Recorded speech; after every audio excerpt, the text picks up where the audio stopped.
দুপুরের খাওয়া শেষ, তারপরে এই যে আইসক্রিম হলো, শুনো আইসক্রিমটাও খেলো।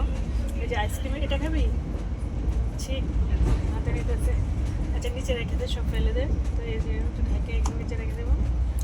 আর আমার কেন, তুই রাখ, না রাখলে এখানেই থাকবে। শেখ এখান থেকে। তো দেখো যে বাইরে ওয়েদারটা কত ভালো লাগতেছে। এইবার জার্নিটা আমার কাছে খুব ভালো লাগতেছে, কারণ কমফোর্টেবল সব দিকে আমি বসে। দুপুরে খাওয়া হইলো, আইসক্রিম হইলো, হ্যাঁ। আর আমাদের শুধু টোটো ভাড়াটা লাগলো, আর একটা কফি খেলাম, মাত্র টোটাল 200 টাকা।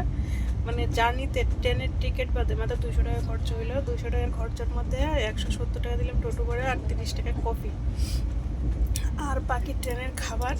আচ্ছা ঠিক আছে, তো বাড়ি যাব, আর বাড়ি গিয়ে আবার ভাড়াটা লাগবে। ঠিক আছে, বাড়ি যাওয়ার জন্য একটু সন্দেশ নিয়েছিলাম, সন্দেশ হয়ে গেছে বন্দেশ। তো যাই হোক, ট্রেনে দেখি আর কতক্ষণ থাকতে হয়, আরও 2 ঘন্টা কানেক থাকতে হবে মনে হচ্ছে। 2 না 2.5 ঘন্টা, মানে 3:30 পৌনে 4টার মধ্যে দেখাচ্ছে।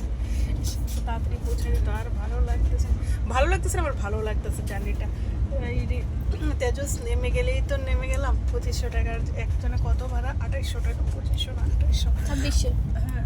তো 2800 টাকার ভাড়াটা, এই যে একটা মহিলা ঘুমাচ্ছে, এটার মধ্যে শুধু 3 জন আছে, আমি, শোনো, আর এই যে মহিলাটা, ও আগরতলা যাবে।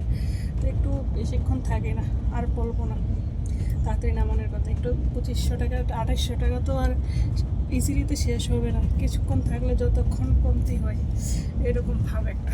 আচ্ছা।